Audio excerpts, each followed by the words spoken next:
Hi guys! So ayun, nandito tayo ngayon sa labas ng aming veranda. Ayan, nakikita nyo, kaka-out of work ko lang. Kaya diretso ako dito ngayon sa aming veranda. Feeling.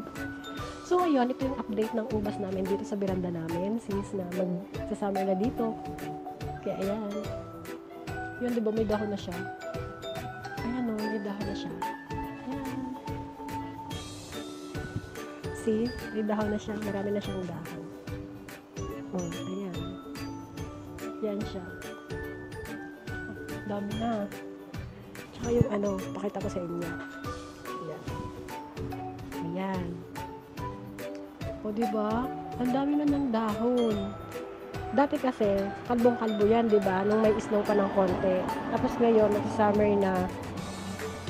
Pero malamig pa din. Slight lang. Pero ayan, ang dami na ng dahon. Tapos, may kaunti na siyang ganito. Ayan. Ayan o. Ayan o, nakikita niyo ba yan, mga beshi? May kaunti na siyang ayan. Bakit nakamay ko? Pasensyaan nyo na. Kamayan ng mahirap. Charis. Ayan, may kaunti na siyang Ano ba yan? Magbubulaklak na yan. Pag nagbulaklak na yan, tapos yun na yun. Ubas na siya. Pagkasunod ng bulaklak. Pagkatapos ng bulaklak, ayun na. Ubas na siya. Mamimitas na naman tayo ng ubas soon. Kaya mo, ang dami nyo. Haba yan. Ang dami yan. Yan. Diba? Dati kalbo lang siya. Tapos yung inaakala mo kalbo, tapos parang patay na siya, pero hindi yung patay. So, ayan na siya. Diba, sabi ko na sa inyo, i-update ko kayo since na meron na siyang dahon. Ayan. Tapos, meron din kaming apple doon sa labas, tapos may cherry din kami. So, ito lang muna. Sa susunod na lang natin yung videohin yung apple. Cherries! Tapos, meron dito, yan. May pinunla dyan si Joy. May pinunla dyan si Joy ng mga sili. Ayan. Tapos ito, may tinusok siya diyang sibuyas. Tapos pagka siya daw ay nagluluto, kukuha na lang siya ng mga onion ring. Ayan. O diba, bongga. Ganito kami sa Poland. Ayan. Pero pagka yan mag-snow na, wala na yan. Patag na yan. Ayan, may mga damo-damo na din. Tapos yan. O diba, kita niyo ako doon sa salamin.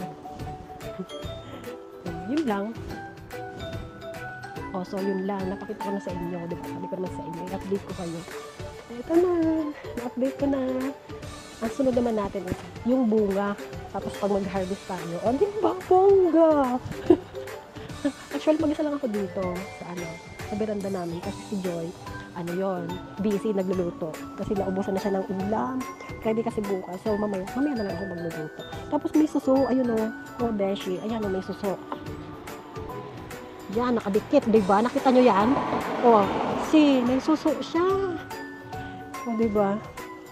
Akala ko nakakausap ko lang yung susot. Ay, charis. Charot na.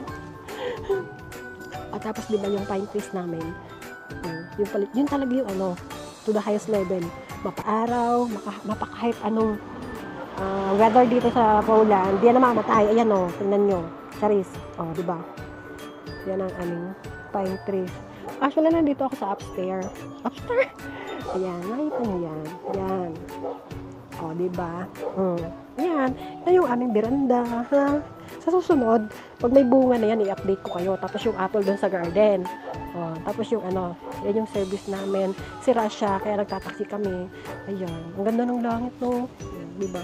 Tapos yun, kotse nila yan. Yan. Kotse ni Mother. Tapos yung aming service, si Sir He, dyan muna pinarada. Kasi sira. Ayusin pa niya yan. So, o diba, ang ganda ng langit, guys. O diba, bongga, ang ganda. Harap sa akin ang camera, Charis! Ayan. O diba, ang ganda. So, ayun lang for today's video. At na-update ko na nga kayo sa aming munting ubasan dito sa aming veranda, dito sa Poland. So, ayun. Bye! Hanggang dito na lang and follow for more.